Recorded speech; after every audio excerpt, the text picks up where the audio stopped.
I don't care how technically brilliant you are in your field. If you don't understand people, you're going to neutralize all of your powers. Robert Greene. Today, I'm going to summarize another book from Robert Greene titled The Laws of Human Nature. Some people don't like the author and think his books are evil or offensive.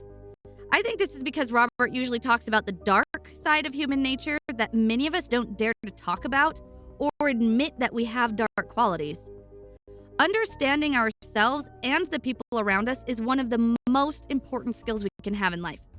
After all, we're surrounded by people, and we deal with people every day. However, many of us are really bad at this skill. I've personally seen very talented people losing their jobs or facing problems because of bad people skills. This video consists of 18 laws, and I believe it will help you to take your people skills to the next level. By the way, this is one of the longest videos I have ever done, so make sure to save it and watch later. Let's get started. Law number 1, the law of envy.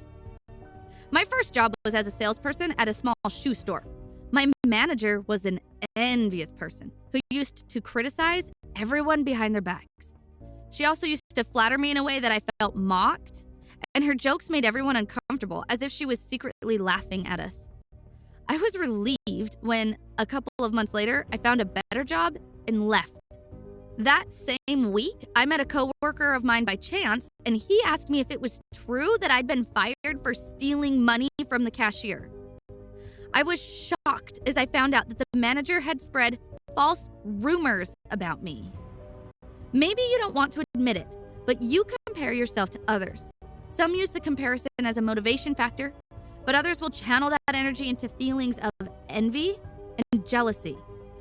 Most people won't act out their envy, but if someone is sabotaging you or spreading rumors about you, then you're dealing with a dangerously envious person. The signs of envy are obvious. If you want to test someone, tell them good news about yourself and observe their reactions, especially their eyes. People's eyes are going to show hostility even if they're saying wonderful things. You can do the opposite too. Tell them bad news about yourself and watch if micro expressions of happiness show. Just like my manager did. Envious people can make you feel uncomfortable and mocked, even when they're praising you. Gossip is also a sign of envy. Stay as far as possible from envious people. Nothing good can come from them. But if you have no choice, try to deflect envy. To do that, never show off. Open up as little as possible about your life and always try to draw attention away from yourself. Surround yourself with people who are happy for your achievements and who bring positiveness into your life.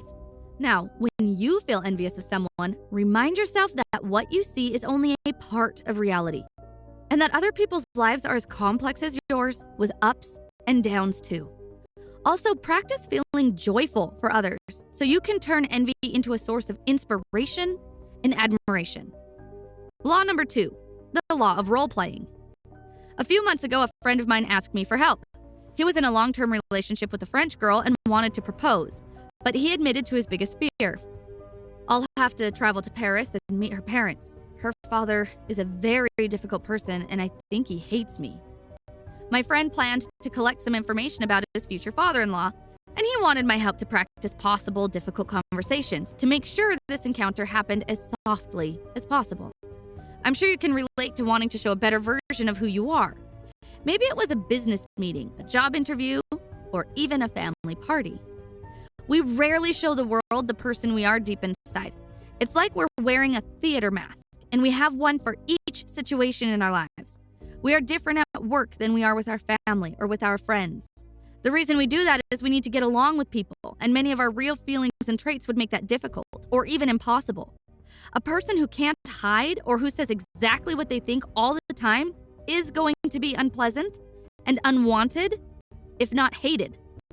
If you are lucky, you can be more authentic in your close relationships, but that's not true for most social situations, especially at work. If you ignore this law, you're wasting a huge opportunity to develop your social skills. Here are 2 tips to use this knowledge to your advantage. Tip number 1. Accept that those masks are necessary so that you can function socially and wear yours proudly. You're not being unethical, you're doing exactly what is expected of you. Tip number 2. There are very small cracks in our masks, and our true personalities leak out sometimes. You can observe people and learn more about them. Children are amazing observers. That's why liars hate them so much. All you need to do is to recover that ability. Focus on their faces, micro expressions, signs of tension, forced smiles. Focus on how they inflect their voices and how fast or slow they speak. Just don't be too obvious or people might get defensive. Law number 3, the law of compulsive behavior. Do you have a friend who always falls in love with the wrong person? They promise themselves next time will be different, but are heartbroken again in a few months. I used to have a friend who always offended people unintentionally. He regretted it and apologized, only to find himself doing it again later. Our behavior patterns are influenced by a deep part of our personalities called character. Character stays with us for our whole lives, so it's easier to see it when you analyze people's actions over time. Remember, people never do something just once. They will repeat their good and bad behavior, and sometimes they don't even know they're doing things until it's too late. So here's how to use your knowledge about character to improve your relationships. Tip number 1, pay attention to people's behavior patterns. How do they make decisions and solve problems? Most importantly, how do they deal with power, responsibility, and pressure? People become more vulnerable and less flexible when they're stressed. That's when they show who they really are. Tip number 2, value character above all else when choosing people to relate to. When choosing a partner, for example, character should be more important than charm and attraction. This is how you avoid wasting years of your life with an incompatible person and a toxic relationship. Choose to relate to people who are strong, flexible, empathetic, and persistent. Tip number 3, avoid toxic character types. Here are a few ones that you should be especially careful with. The hyper-perfectionist. They seem dedicated, but are more concerned about being in control than about good results. The relentless rebel. They hate authority, rules, and can't accept criticism. Their rebel instinct is going to turn against you, sooner or later. The personalizer. They're sensitive and take everything personally. You walk on eggshells not to hurt them and feel guilty for insulting them, even if you didn't. The big talker. They seem impressive, but once you get to know them better, you'll find out that they're actually boasting about things they've never done or will never do. The pampered prince or princess. These people behave childishly and make you feel bad for not giving them everything they want. The savior. They'll always be there for you, giving you everything you need and solving your problem. Until you try to be independent and realize they were just trying to buy and control you. Law number 4, the law of covetousness. If you have ever observed small children playing together, you'll notice an interesting behavior. When one of them catches a toy to play with, the other children suddenly want it too. And if you tell them they can have any toy they want except one, guess which toy they will throw a tantrum to get. From a very early age, people desire to have what they don't or can't get. The behavior repeats itself. We get what we want and immediately lose interest and find a new object to covet. Nothing kills our imagination faster than familiarity and predictability.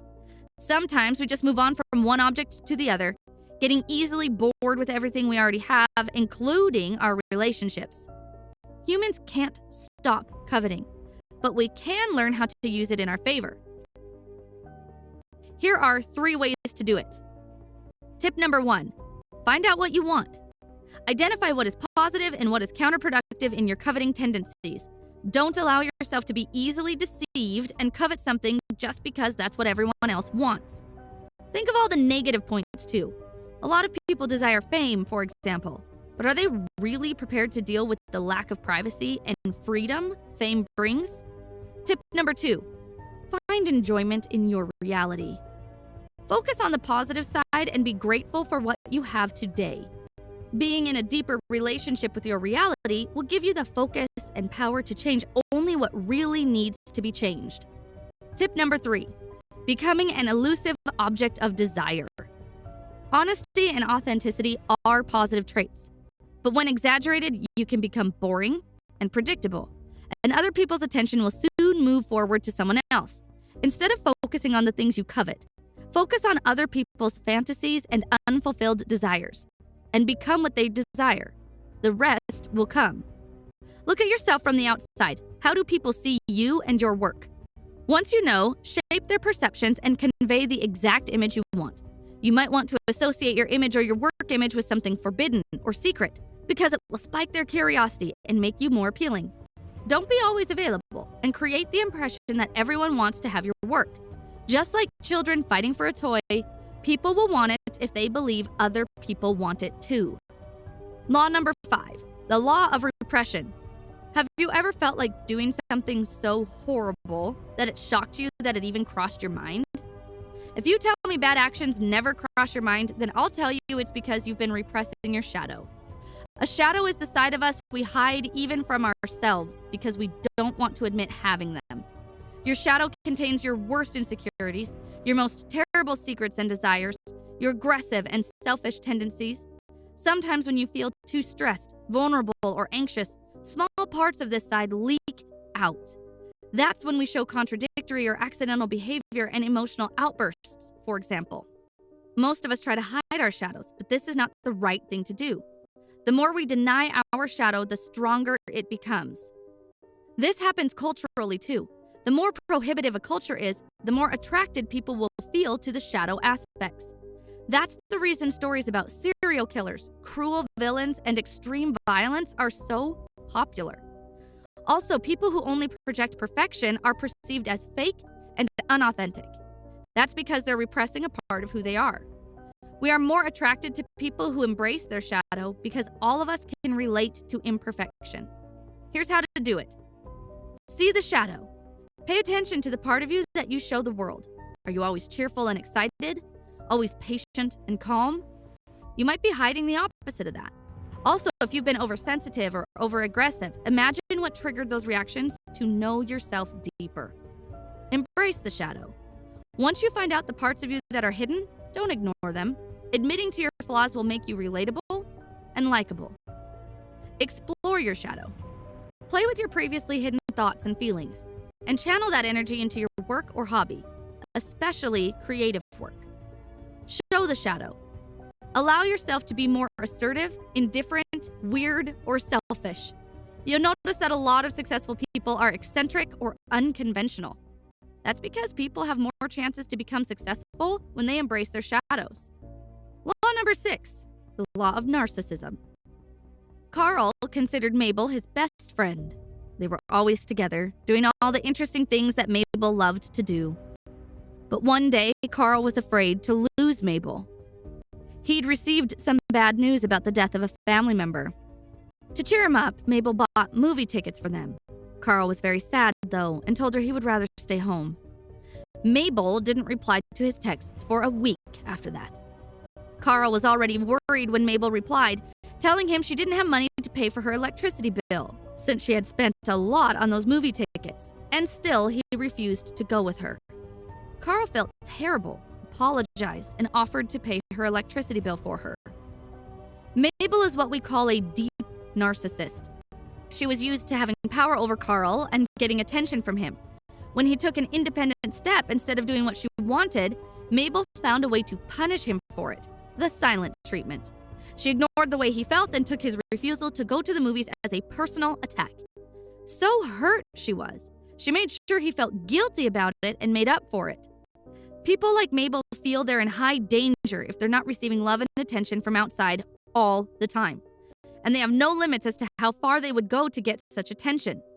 They're so manipulative that it's hard to realize what they're doing, just like Carl didn't. Now, you and I are not so different from Mabel. All of us are narcissists at some level. We focus on our goals and feelings most of the time and want to be appreciated. The difference is that most of us can do something Mabel can't. We can give ourselves love and attention. Therefore, we don't need external validation all the time, as she does. The opposite of narcissism is empathy. It's when we forget about ourselves and turn our attention to others. The more empathetic we are, the healthier we will be. Empathetic people recover quickly when they're hurt, don't take things personally, and can laugh at themselves. They also understand people better and build healthier relationships. Law number 7, the law of irrationality. Katie and Jen work together. They're not best friends, but they get along well enough. Well, that is, they used to until last week when Jen shouted at Katie for making a mistake on her report. I always have to correct all your reports. Can't you do it right at least once? Katie's now hurt, and she thinks Jen overreacted because her mistake was very small. Jen, on the other hand, knows she was harsh at Katie, but she was so fed up. Also, she doesn't want to admit that the anger she felt is more related to her being emotional because of her divorce than to Katie's faulty reports. I'm sure you've experienced a similar situation before. Someone overreacted and you suffered the consequences. Or maybe you were the one overreacting. This happens because you can't think rationally all the time. Sometimes you are dominated by emotions and end up making bad decisions. Emotions are not bad things, they are necessary. The problem is that our emotions are guided by a very simple principle. We are always trying to avoid pain and find pleasure. This means that even when we know what the right thing to do is, doing it is not easy if it's painful. We'll make up excuses. And that's why most people will never admit they're wrong or change their minds. Because being wrong and changing are painful things. Now, the consequences of being irrational can be terrible. So here are 4 tips to become more rational. Number 1, accept you're irrational. A person who thinks they're always rational believes they're right all the time. They will simply react and end up being led by their own failed interpretation of their emotions, events, and other people. Number 2, examine reactions. By analyzing your behavior, you slowly build up your knowledge about yourself. This knowledge will help your rational side take control when you face similar situations again. Number 3, increase reaction time. Have you ever come up with the perfect comeback as soon as you felt calmer after an argument with someone? Removing yourself from the situation and giving yourself some time to calm down can help you step back into your rational self. Remember, our true colors show up when we're under pressure. This is the best opportunity to observe who other people really are. 4, accept pain. We should increase our pain tolerance. It's okay to be wrong, to feel hurt, to feel guilty. Embrace your feelings, both the pleasurable and the uncomfortable ones, and they'll have less power over you. Law number 8, the law of short-sightedness. This law is what prevents you from being successful in your diets, in developing good long-term habits, and in eliminating bad habits.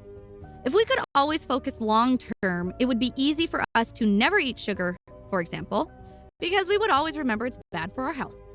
But it's not easy to think about that if you have a huge piece of chocolate cake right in front of you, is it? People usually react to present circumstances and forget that most things are temporary and that they have consequences. It's like you're near the base of a mountain and can't see much because you're surrounded by a dense forest. As you climb up, though, your perspective expands. When you're at the top, you'll see better than anyone else. So how can you climb that mountain and see the big picture? Here are 4 tips. Tip number 1. In the 19th century, the authorities decided that there were too many poisonous snakes in Delhi and offered a reward to everyone that brought them a dead snake. Some people started breeding snakes so they could kill them and receive the rewards. The authorities realized their mistake and removed the reward, but people now had no idea what to do with the snakes they had. They let them go, and as a result, there were even more snakes in Delhi than before. Sometimes our actions bring unwanted consequences. To prevent this problem, try to foresee all the possible consequences of taking certain action, even if they sound obvious. Ask yourself how you can deal with each of them. Tip number 2.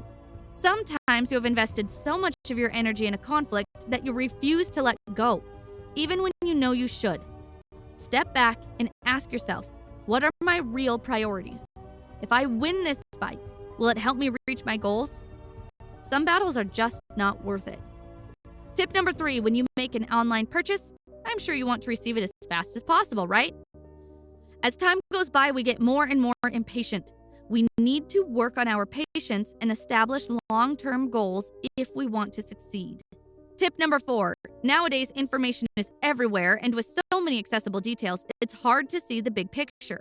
You need to train your mind to filter the essential things based on your priorities and goals.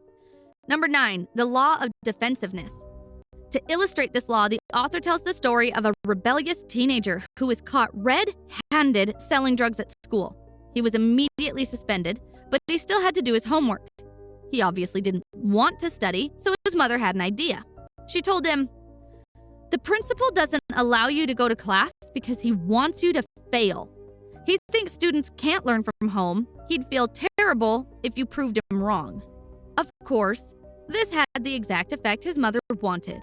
In order to take revenge on the principal, the boy had more energy to study than ever before. All of us like to believe we have 3 qualities. Autonomous. We'll always deny being influenced by others and rebel if we feel someone is trying to change or persuade us. Intelligent. Most of us accept we're not modern versions of Einstein, but we still believe we have our own kind of intelligence. Good. We believe we are good people and support the right causes. The first strategy for becoming a master persuader is to never put someone in a situation that threatens one of these 3 beliefs. Work inside their self-opinion, even if it's not a positive or realistic one. Be empathetic and validate people's beliefs before you try to persuade them. Let them feel like they're persuading you. They'll feel superior, which is precisely what you want, because then they'll be more open to your ideas. Strategy number 2, be a deep listener. Listen more than you speak. Reply to what they said with something that makes them feel validated, and that encourages them to keep talking about their interests. But don't be too obvious, because they'll get defensive if it sounds like an interview rather than a conversation. Strategy number 3, inspire safety. When we believe people accept us and love us just the way we are, we feel less defensive. When we are with friends, for example, your goal is to learn how to inspire the same feeling of security in other people. Strategy number 4, allay their insecurities. We tend to like people who can appreciate us. So identify their insecurities and never trigger any of them. When someone asks you for your opinion, they don't want the truth. They don't want to lie either. What they want is to be validated and to have their opinion confirmed, but in the most realistic and kind way possible. Strategy number 5, use people's resistance and stubbornness. Some people are especially resistant. They feel like the world is against them, so they need to resist it. Your job is to use their resistance and stubbornness back at them, like the mother did with her rebellious son. Law number 10, the law of self-sabotage. Suppose 2 people travel to Paris, Marcus and Lydia. Marcus thinks Paris doesn't look so appealing. The language is difficult, so he doesn't talk to a lot of people because he hates embarrassing himself. The beautiful pictures he's seen don't correspond to reality because the sites are always crowded with tourists. He feels lonely and uncomfortable. When he goes back home, he tells people that Paris is not worth it. Lydia, on the other hand, is delighted. Even though her French isn't great, she wants to meet new people. Sometimes they make fun of her, but she laughs at herself and keeps on trying. She ends up making friends who tell her about the best days to visit the sites so she can take the best pictures. She has plans to come visit again soon. As you can see, even though 2 people might share the same experience, a different attitude and perspective can change how it affects both of them. Some people have a negative and narrow attitude. They are too careful, afraid to lose control, and always expect the worst to happen, just like Marcus. Other people, like Lydia, are always open to new ideas, and they usually have more positive experiences. Here are a few expansive attitudes that can help you. Attitude number 1, replace conviction with curiosity and see yourself as a fearless and open-minded explorer. Attitude number 2, don't try to avoid frustration and obstacles at any cost. You can't avoid adversities, but you can control your responses to them. See negative events as opportunities to learn and become stronger. Attitude number 3, don't adopt the indifferent and skeptical attitude that's so in fashion right now. These people see positive people as naive, but their negativity is actually a mask to disguise their fears.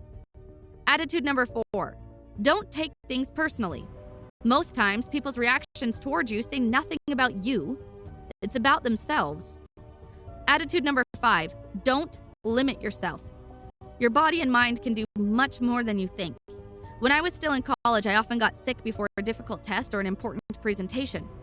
This happens because negative feelings such as exhaustion or anxiety make us weaker. Our health improves when we are more positive. Law number 11, the law of grandiosity. We've all dreamed of something grandiose before, especially when we were children. We dream we will be the most popular rock star, write the next bestseller, save all animals from extinction, or run the most successful business in the world. We want to consider ourselves important and have a positive opinion about ourselves. This isn't a bad thing. Grandiose dreams move us and give us willpower and motivation. The problem is when our grandiosity feelings get out of control and lead us to a distorted version of reality. We start to believe we are much greater than we are, or than everyone else thinks we are, and we lose touch with reality. To avoid that, we need to channel that grandiose energy to our work, goals, and decisions, not to our egos. This is how you can do that and feel fulfilled. Tip number 1, be honest with yourself. We all have ambitions and want to feel important. What is it you want, and is it doable? Tip number 2, instead of hopping from project to project, unable to decide which fantastic idea is best, focus on one reasonable goal only, and take one step at a time. Tip number 3, your ideas won't be perfect. Search for other people's feedback about it, and consider their opinions. Tip number 4, go for projects that are a little above your current skill level. Not below, because they'll be too easy. Not at the same level, because they won't make you grow. And not too above, because they'll be a fantasy and you'll give up on it as soon as you realize that. Tip number 5, once you've tamed this energy, you can let it run free from time to time by challenging yourself with a greater goal. Law number 12, the law of gender rigidity. In many ancient cultures, such as Persians and Egyptians, it was believed that humans were both male and female. The myth said it made them so powerful that the gods felt insecure and split humans in half, and that's how we became either masculine or feminine. Greene says that all of us have masculine and feminine qualities, but as we grow, we over-identify with one or the other, based on our genetics and the influence of our parents. So we repress our other qualities, and in the process, we lose important dimensions of our character and personality. One example of this is when you see a person who believes rationality is an exclusive masculine feature. They will belittle men who are more emotional and say things such as, boys don't cry, even though it's proved that men can be as or even more emotional than girls. We must become comfortable with both our masculine and feminine qualities and cultivate balance. When we cover that distance internally, our external relationships will improve because we'll feel more connected to all human beings, regardless of gender identification. To make progress individually and as a society, we should stop trying to fit in. Don't conform to the gender role that is expected of you, nor demand that from others, especially from children. Instead, create a role that fits you and who you are, regardless of gender features. Look inside of you, become aware of the masculine or feminine traits you've lost along the way, and gradually reconnect with them. You'll become more creative, authentic, and independent. Law number 13, the law of aimlessness. I've already heard about many people who achieved their goal to be rich, but suddenly felt lost. Somehow, the money they had worked so hard for didn't seem to fill the gap the way they expected it would. We hear countless stories, some of them very tragic, of people who are rich, famous, and successful, but not happy. This happens because things like money and fame have no meaning if they're not connected to a higher purpose. They're just stuff that you'll always want more of. Without a purpose, your goals won't bring you fulfillment. Instead, they'll be easily replaced by new meaningless goals as soon as you achieve them. You'll feel lost and think, I got what I wanted. Why am I not happy? What have I been doing with my life? In this job? In this city? Here are a few strategies to help you find your high sense of purpose. Discover your calling in life. Search for inclinations you've had since you were a child, activities that seemed pleasurable, natural, and easy. Is there anything you love to do so much that you would even do it for free? Your vocation might be related to the intersection between several fields, such as technology and design, or literature and philosophy, for example. Embrace people's negative opinions. Most people avoid situations where they will face criticism and failure. You don't need to do that. Accept negative experiences, limitations, and even suffering as ways to learn, and use other people's negative opinions to motivate you and increase your sense of purpose. Absorb purposeful energy. We are extremely sensitive to other people's moods and energy. Always try to associate with people who have a high sense of purpose, because they will inspire the best in you. Create a ladder of descending goals. Long-term goals will give you clarity and determination. They are ambitious and motivate you. Problem is that they also bring anxiety. To deal with this, you need to create a ladder of smaller, simpler goals that lead to your greater one. Think of goals that you can achieve in relatively short periods so you can feel satisfaction and be reminded of your sense of purpose from time to time. Law number 14, the law of conformity. In the 1950s, psychologist Solomon Asch made a group experiment.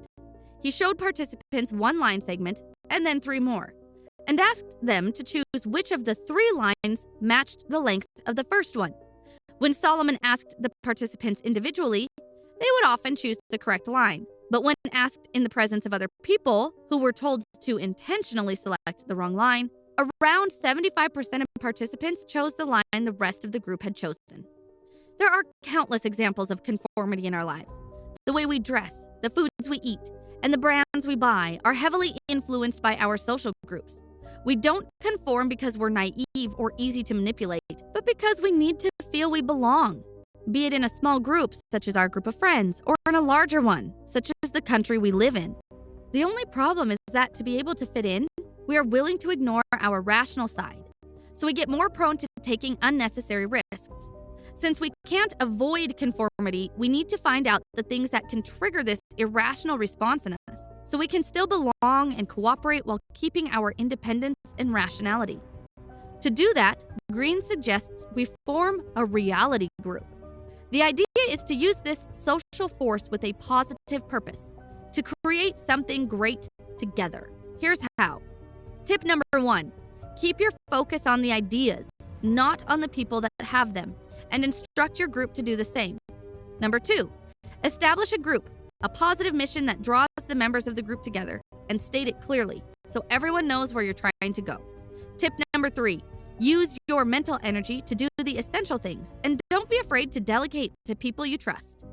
Number 4, encourage communication and let information and ideas flow freely. The more information you have, the better decisions you'll make.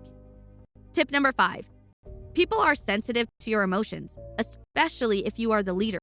Make sure you're bringing the right emotions to the group: confidence, tranquility, and determination. Law number 15, the law of fickleness. Human beings are ambivalent about leadership. We want to be guided, but we also want to make decisions. We want to be protected, but we also want to be free. When you're a leader, people will always be prepared to turn their backs on you as soon as you mess up. So here are 6 strategies to lead better and establish authority. Authenticity. The authority you want to establish must emerge naturally from your character. There are so many types of leaders, and you should do you. Attitude. Be a good listener. Focus on helping and serving others instead of yourself. And remember, being a leader is a huge responsibility, not a privilege. Vision. In difficult times, be the person who can see beyond fear and stress and bring everyone back to focus. Tone. Work as hard or harder than your team. Lead by example, and members will automatically want to rise to your level. Taboo. Give more than you take. If you take too much, you can create a sense of insecurity that will lead people to question your authority. Adaptability. As you inspire confidence and respect, your authority grows. But with time, people might see you as old-fashioned and outdated. You always need to find ways to adapt your leadership style to the new times. Law number 16, the law of aggression. Aggression has always been a tool we use to defend ourselves from danger and to fight for the things we need, such as food and shelter. Nowadays, we hardly ever need to hunt, fight against animals, or dispute a cave. But our aggressive impulses still play a role in our lives. Beneath our masks, we are all dealing with aggression. We feel insecure or vulnerable, as if we were in danger, so we get aggressive. That's when we end up saying and doing things that we later regret. Here are a few tips to deal with aggression. Tip number 1, recognize your patterns. You need to know where you're channeling your aggression so you can make a conscious change. Tip number 2, don't hold it in. Aggression is like pressure. If you don't let it out somehow, it'll blow up and hurt you. Tip number 3, admit to your ambitions and use them to grow and improve. Tip number 4, ignore your self-doubt and be persistent. Tip number 5, turn your aggression at the problems you need to solve, but don't let it out on the people involved. It doesn't matter if you think they deserve it or not. Law number 17, the law of generational myopia.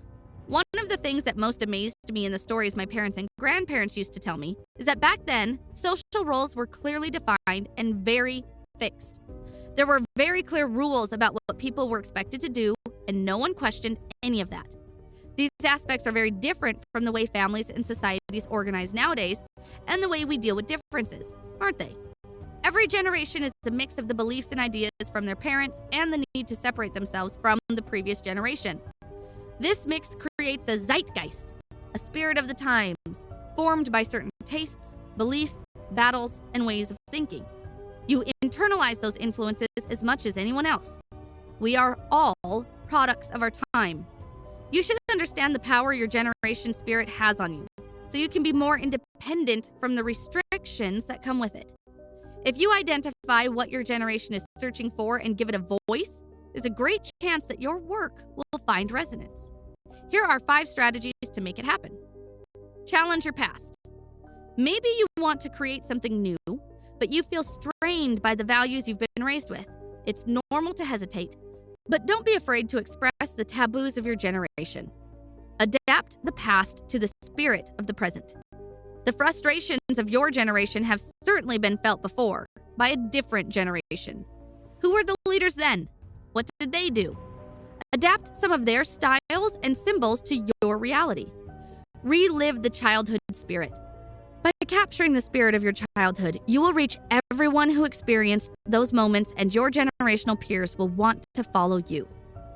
Subvert the spirit. Maybe you are in conflict with part of the spirit of your generation. Be creative and find a soft way to deviate it instead of fighting it. Keep on adapting. As we get older, we tend to remain stuck to our values, ideas, and styles. Improve your flexibility by surrounding yourself with people of different generations. As you pay close attention to their values, ideas, and perspectives, you expand your own. Law number 18, the law of death denial. Have you ever had months to work on a school paper and ended up doing it at the last week or even on the last day before the deadline? You put it off and only felt motivated to work efficiently when the deadline approached. That's very similar to how we feel about death. We are going to die someday, and that is going to be our deadline. The idea of death makes us anxious, so we deny it as much as possible. But by repressing the idea of death, we pretend we don't have a deadline and we put things off. Instead of cherishing life, we waste our days as if we had all the time in the world. If you are 30 years old right now, it means you have 30 more really productive years left. After the age of 60, most people don't have much power and passion left to do the things they want to do.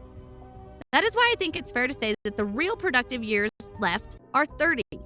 Of those 30 years, you will spend 8 years in sleep.